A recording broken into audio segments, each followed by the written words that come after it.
Welcome back to the Purpose and Profit Club podcast. I am thinking about how yesterday morning was my first foray into career day. I threw my hat in the ring and I was a career day expert guest. What is the word for my son's fourth grade class? And the night before, I was like, I think I should prepare for this. I don't really know what I'm getting into. It was very, very simple, kind of like sign up form. And the day before, somebody said to me, like, oh, well, I have these slides and and I was like, slides?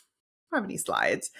And then I thought about all of the work that I do on the podcast and all the work that I do in speaking and webinars and conferences. And the truth is, I don't really need slides. Slides are a benefit to show some pictures to, especially to kids, to keep them engaged. So I did end up throwing some photos onto some Canvas slides. That way they had that there.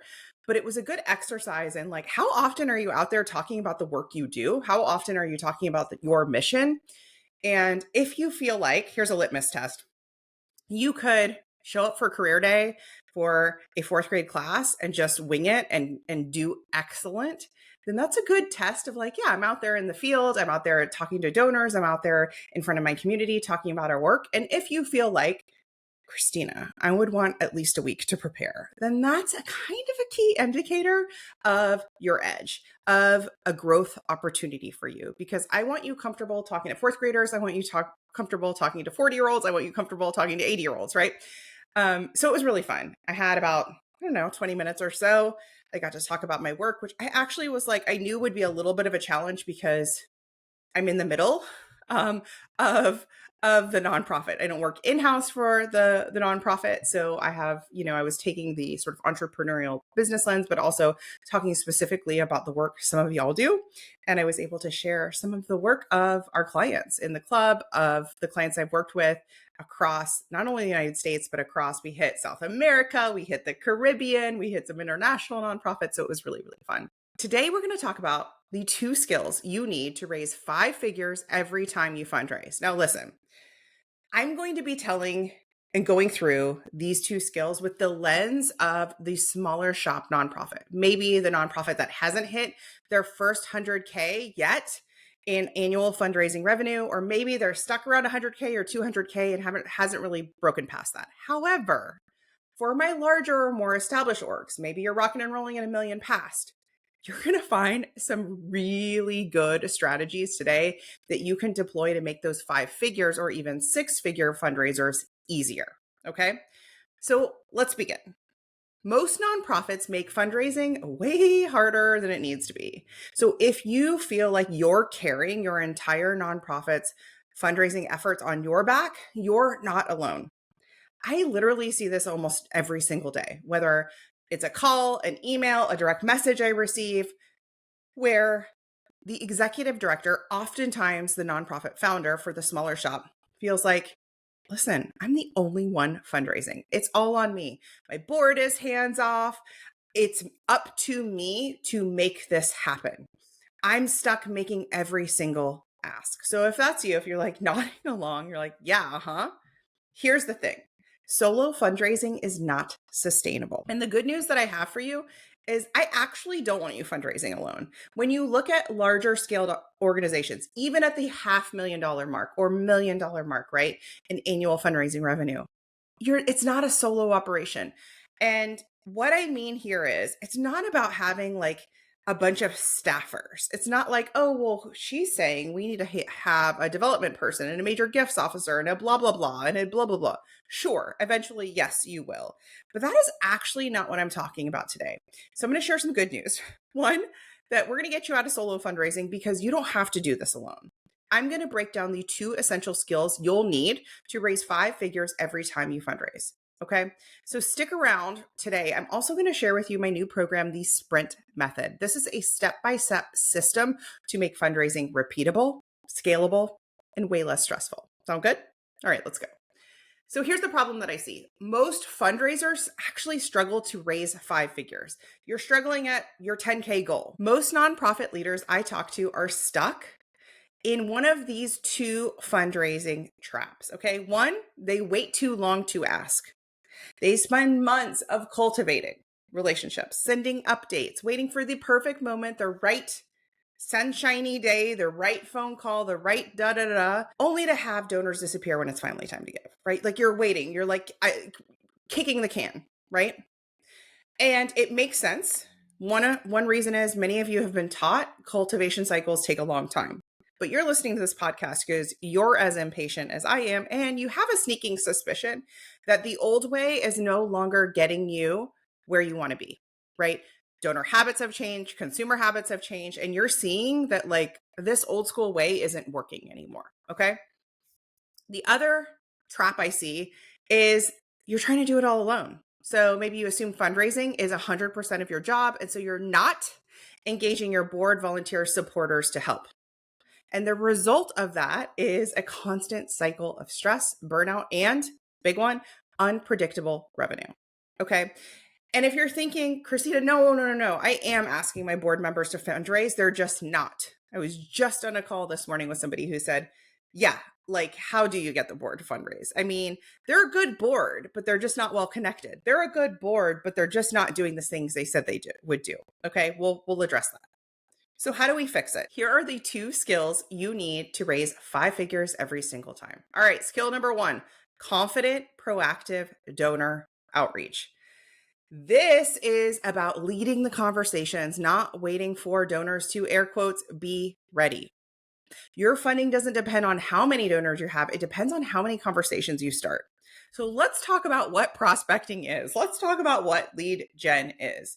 Many, many years ago, my first foray into entrepreneurship was through real estate. And I had to build my list from scratch. I had to build my list of prospects from scratch. And at that time, I was hanging around with exactly 0 people looking to buy and sell a house. I was in my 20s. They weren't around. No one was buying a house. None of my friends were buying a house in their 20s. And so I keenly know what it's like to start prospecting and lead gen when you have no leads. Okay. However, that is actually not an excuse to say that you can't be successful, because you can. It's totally possible. So you do have to get donors in your pipeline. That's one. New prospects, getting out in front of people, having those moments like I had in front of my son's 4th grade class, talking about what you do, talking about your mission, seeing where people are leaning in, raising their hand, asking to help, wanting to learn more, right? So the best fundraisers don't wait for the perfect moment, they create it. So here's what that looks like. Instead of hoping donors will notice your campaign, you reach out first. Instead of sending another passive email, you pick up the phone and make an ask. Now, I want to bookmark that when I was at GiveCon, one of the great things that a colleague of mine, John Kosofsky, said was be wary of surveys when you survey your audience and people say, I prefer email, I prefer text, I prefer direct mail. Because this day and age, most people are not going to say, oh my gosh, call me. I prefer to be called, right? If you think about it, I would never self-select that I prefer to be called. And the truth is, I can count on one hand the organizations that have called me in the last 12 months because it stood out. Even the conversation I didn't have, but the ones that left a voicemail, I'm like, I can think of them.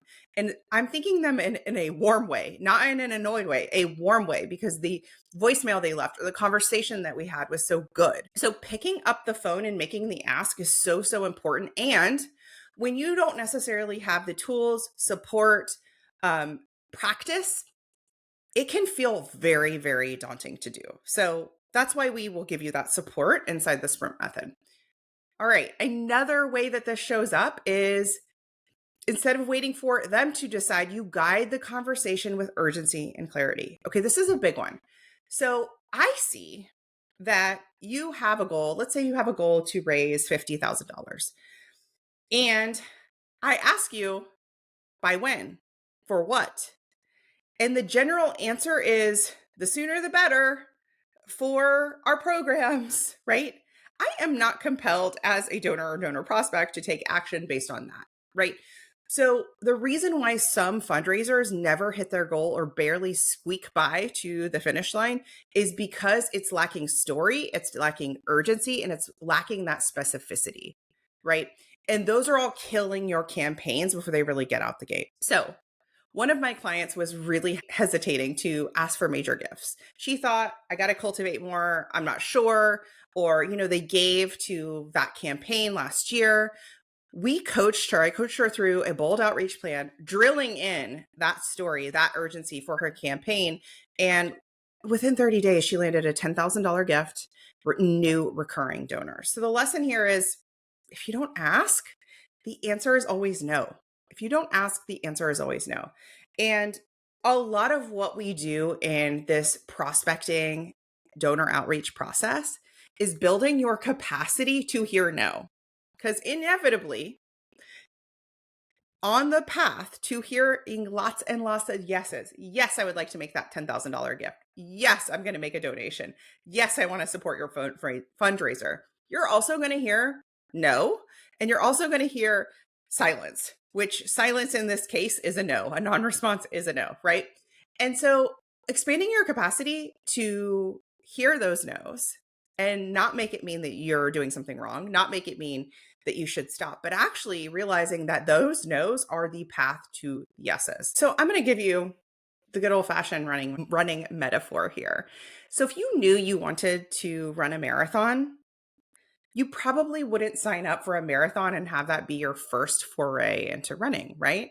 You might start with running a mile. You might start with signing up for a 5K. You might sign up for a 10K, then a half marathon. You with me, right? And in that process of running a 5K, you're going to have some fails. You're going to not hit your goal on time. You're going to maybe um, have it go sideways. Maybe you're more sore than you expected to be, right? It's going to be paved with peaks and valleys, and that is literally the path to get there. So building up that skill of proactive lead gen and outreach, and also that mindset that goes along with that skill is key. All right, let's move to skill number 2. This is fun because this speaks to my own impatience, right? Fast action oriented campaigns where you stop solo fundraising. So the mistake I see is that nonprofits are consistently dragging out their fundraising efforts for months and trying to do it alone. Or if you're trying to bring in some volunteers to help you, trying to bring in some board members to help you, you're doing it in a way where it's not easy, it's not low lift for them, or they're unclear on the path to success. And so they're not participating or engaging. A 5-figure campaign doesn't need to take 6 months. In fact, it shouldn't. Shouldn't. It can happen in 10 days. It can happen in 14 days. Okay. But here's the key. You should not be the only one asking, even if you're a solo executive director. You don't have to fundraise alone. So in the sprint method, we're teaching how you can focus on a strong story with a clear, urgent reason to give now, not in 6 months, not next year. Peer power, getting others to amplify your ask so it's not all on you. Removing friction, making it easy to donate in seconds. You know my test.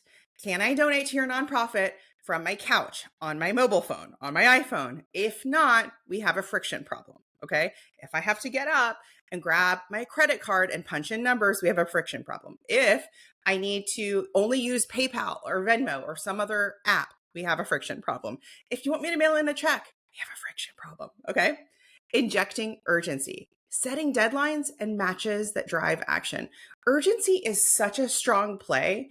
And we see it all the time in the for-profit world. We see it all the time in the e-commerce world. I can't tell you how many purchases I've made, even just this month, last year, whatever, because there was urgency. Urgency, a sale was going away. Urgency, an item was going away. Urgency that free shipping was going away. Urgency that a discount was going away. There's so many ways that you can drum up urgency that your nonprofit isn't doing, and that is keeping your fundraiser feeling like a slog. Keeping momentum. Speaking of slog, right? No more mid-campaign drop off. So depending on how long your campaign is, especially the longer the campaign, the more you will experience what we call that mid-campaign slump. Sometimes I call it the messy middle. When you have tools and a strategy to keep momentum up, you not only won't experience it, but you'll be prepared for momentum boosters to keep that momentum up to drive you across the finish line. Last thing, tackling churn. tackling churn. I heard this a lot in some recent conversations with other nonprofits and other tech companies. This idea that so many organizations are spending so much time acquiring new donors when in fact it's so much easier and cheaper to keep your existing donors. Okay. I want to say the number is 5x, but I need to look that up. It is so much easier. Think about this, to take somebody who already knows, likes, and trusts your organization and have them give again than it is to go find a stranger who has never heard of your organization, tell them about your organization, have them make their first gift, right? And then follow up. So the key here is twofold. I never want you to do all this work on the front end to bring in new donations, new donors, only to have them be one and done, right? We want those donors retained. And you need a clear retention plan for tackling those churn, while also putting new donors, new donor prospects, new businesses as sponsors inside your pipeline. That's how you get out of that fundraising roller coaster. Okay.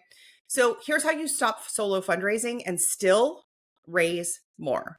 We got to get you out of what I call program heavy executive directing. So this looks like where you are a solo shop ED and you are so heavy on operations and programs that you're barely giving yourself time to actually fundraise. And don't forget, your mission doesn't exist without the funds to do it. And your mission stays small without more funds to expand. The timeline for your programs to grow only gets bigger and bigger, right? It only gets longer and pushed further out the more that your funding plateaus. I love this thought experiment, which is like, if you were to get 100K today dropped into your account for your nonprofit, what would you do with it? And usually I hear, oh my gosh, I would be able to start this new program. Oh my gosh, I would be able to clear our wait list. Oh my gosh, I would be able to expand to a wider market. I would be able to serve more people. I would be able to, add this extra thing that we've been dreaming about doing. That is possible for you. It doesn't have to be a dream, but you do have to change the way that you're spending your work week, whether this is a part-time effort. Maybe this is something you're doing on nights and weekends or early mornings, right? Maybe you have a day job, and what you're doing in the time you're working on the nonprofit is so heavy on programs and ops, you're never giving yourself a chance to succeed. You've got to carve out fundraising time. I call these CEO days. And we teach a process inside the sprint method for batching CEO days. Now, the good news I have for you is a CEO day doesn't actually have to be an 8-hour day. CEO day can be a batch of time, right? So here's how you stop solo fundraising and still raise more. One, we're going to activate peer campaigns. That means getting your board members, volunteers, and donors to share campaigns and make their own asks. There are ways we can gamify it. There are ways we can get board buy-in when there has never been board buy-in before. There are ways that you can get volunteer participation if you've never experienced that. So if you've ever tried this and it didn't work, do not sell yourself short and say, this doesn't work for us. You just didn't try it right? If you ever think about, we're going to go back to the example of running a marathon. Now, I could say, I tried training for a marathon and it didn't work. Is that true that that's it? That was it for me. I only got one shot and it's done. It's never a possibility. Absolutely not. Do not give up so fast. Maybe the way that I was training wasn't with the right trainer. Maybe the way that I was training was completely guessing my way to do it. Maybe the way I was training was on a hope and a prayer and fingers crossed, right? You want to set yourself up for success. And just because you dipped your toe in the water on this does not mean it won't work. You didn't have the right system and support to make it happen. Here's the second thing, donor matches. I love it when somebody's like, I don't think that anyone cares about a donor match, right? I'll hear that on LinkedIn sometimes. Do donor matches even work anymore? And then the data is right there. It just swoops in right in front of their face to back it up. Yes. Yes. Donor matches work.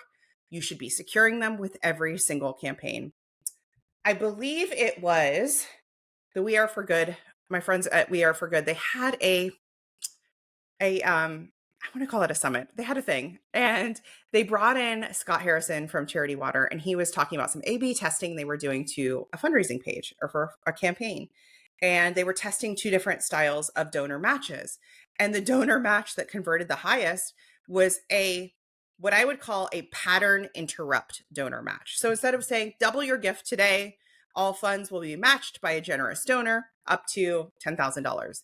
They had one that was like, it was like, oh man, I'm gonna have to go back and find it. It was a weird number. It was like they had a 4.5% match, or 4.5 times. It ended on a decimal, or a 0.5, 50% match, something like that. I think it was 50% match.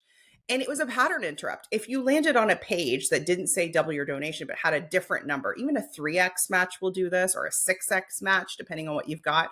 A 50% match, meaning up to 50%. So for every dollar you put in, we'll put in another 50 cents thanks to a generous donor. That converted higher. Why did it convert higher? It was a pattern interrupt. It stops you in your tracks. It's believable. It's unique. It's different. But like, what a way to do that. Like, what a great, simple way to do that. If you're securing a donor match anyway, how do we want to play with it so it has that same experience to your donors and your prospects? Donor matchers, yes, they work. Stop poo-pooing them and start doing them if you don't know how to secure them. Or if you're going to the same donor again and again, you should join the sprint method and we'll teach you how to do it. We've had clients who have said, Christina, I only have like kind of one or two donors who we've ever done this with.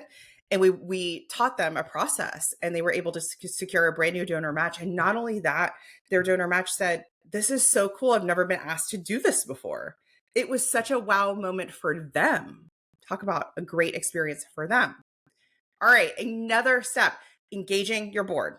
We need to give them clear, easy ways to participate, even if they're not fundraising experts. And I want to offer, especially 9 out of 10 board members, sometimes it feels like 10 out of 10 board members are not fundraising experts. Sometimes it feels like 10 out of 10 board members don't want to fundraise, feel a type of way about asking their friends, feel a type of way, avoid leveraging their own networks. And that is just a symptom that we haven't trained the board. And that's okay. That's just a symptom of we haven't given them the tools to succeed. I love thinking about the people in my life who aren't natural salespeople, aren't natural, outgoing people, right? If I said to them, hey, I need you to be a peer fundraiser for this cause you care about, they would hide under a desk. Right? They're like, I don't want to do that. I don't want to make my friends donate. They would have lots of thoughts about how that would feel, and they wouldn't want to do it. However, I could get that same person to be a hell yes if we just gave them the tools and also the ask so that they saw the vision of why they're doing it and why it's not at all salesy or squirmy or weird to do that. Sometimes we just need to share with them, like, this is what it looks like. They don't know what they don't know here. Okay. That's another way to say it. They don't know what they don't know here. So the simplest way to get a no is when you just say to them overtly, will you fundraise for me? Will you? And they're like, no, I don't want to do that. Right. Instead, you want to actually have a peer fundraising campaign, a peer fundraising system that they're like, oh, I saw Joe did that. Okay, that seems super easy. Or you pitch it to them in a way that they see the why and the meaning behind it and why it's not icky or salesy or weird or off-putting at all. And for my introverts, why they can do it without ever having to make a phone call, or they don't have to do it by, posting on TikTok or anything like that. We meet them where they are. So you should be engaging your board. And if you've tried and if you did and it didn't work, it doesn't mean it won't work. It just means you didn't have the right system and tool to make it happen. So a client of mine was also fundraising solo. We activated her first peer campaign and she raised over $12,000 in just a few weeks without having to make every ask herself. You can do this even if you have a small board. You can do this even if you have a handful of volunteers. You can do this even if you're the only in-house staffer. But you can't scale your fundraising if you're the only one doing it. You can't scale your fundraising too if you're looking, by the way, to offload your fundraising to a consultant or to some sort of fractional person and you don't have your current donor base. Somebody said that to me recently, so that just dropped in. So let's address that real quick. This was a newer nonprofit under 100K, and what they basically said was they themselves aren't like great at fundraising. Can they hire somebody to do this part-time? And I was like, okay, let's play that out, right? but they didn't have a donor base. They didn't have a donor pipeline. So you can hire someone to do that for you. And they're going to say, who do you want me to call? Where are the leads? And if you only have a handful of people, you're wasting money, right? And as the executive director, especially if you're the founding executive director, you need to master this skill before you offload it to somebody else. This is not a skill for you to offload to somebody else in the beginning stages. At the stage where you're under 100K, you need to master this skill. And then you need to have a process for this skill. When you're growing and scaling, then you could bring in a part-time development person, something like that. Okay. So the short answer is no, don't do that. And the reason being, you want to master it first, because you don't want that person who is at a part-time or even contract work to be winging it for your nonprofit. You should have a clear mission. You should have a clear value statement, a clear ask and outreach process, a clear report back and follow-up process for them to then execute. If you don't have any of those things, you should have a clear peer-to-peer toolkit. If you don't have any of those things, you first need to, again, master it first before you offload. So I want to tell you about the sprint method and how I came up with it, why I came up with it, and who it's for. So this is for somebody who hasn't yet figured out how to make 5-figure fundraising repeatable. Your organization may be under 100K. Your organization may be bringing in fundraising revenue a little bit over that, but you haven't figured out how to raise 10K or more in every single campaign without stress. Your fundraisers are basically kind of this year-round thing with a big push at the end of the year, but there's no clear plan or path to bring in money in what I call sprints. So if you picture me, if you're just listening to me on your podcast streaming app, I'm right now doing like a peak and valley with my hands. Your fundraiser should feel like peaks and valleys, starts and stops, and not just in November and December. You should be running fundraisers at key points throughout the year. Okay, at key points. Did you run a fundraiser yet? Do you have one coming up? Because you should. And those fundraisers should be bringing in money Q1, Q2, Q3, and of course Q4. And it should be a peak and valley. It should feel like for your donors, for your subscribers, for your fans, for the people in your ecosystem, that they're very, very clear when you are fundraising, when you are doing your sprint, and very, very clear when you're in nurture, when you're doing social proof, testimonials, that phase, right? The story phase. And it shouldn't feel like they, as a subscriber on your email list, as a follower on your Instagram page, feel like you're always in a constant state of fundraising. You feel me? It should be very clear. Oh, they're running a fundraiser. Oh, I see that. Oh, I see that it ends on the 30th of the month. Oh, wow. I see they have these clear pieces. I see they've already raised $17,000 and I know their goal is 25. That should be my experience. If you don't have that down on lock, the sprint method is for you. Okay. I'll teach you how to raise 10K every time you fundraise or more without the stress. Confidently make big asks and land major gifts. And here's why I included the major gift piece is the newer, smaller nonprofit is usually going to friends, family members, community members, etc. And sometimes that means they have high net worth individuals giving, larger gifts, but oftentimes they maybe don't, and they only have a handful. And it's really important that you diversify your donor base because $100 gift is so important and we need lots of those people in your ecosystem.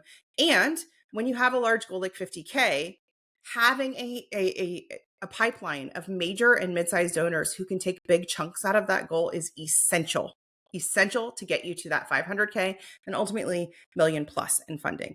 Okay, so it's really important that we give you the tools to lead gen, to do outreach. We have pitch scripts. We'll walk you through that process, okay? We'll also teach you how to stop overthinking and start getting money in the door fast. So as I said earlier, it shouldn't take you months and months and months to raise $10,000.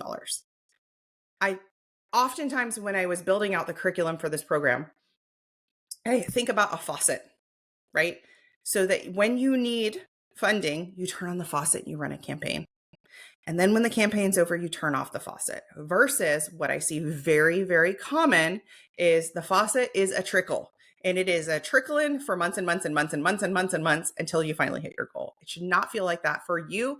And also for your donors and supporters, they can feel that trickle. It doesn't feel good because it does feel like you're just constantly asking and not meeting your goals. We'll also teach you how to stop doing it alone and create a powerful fundraising team of peers and advocates.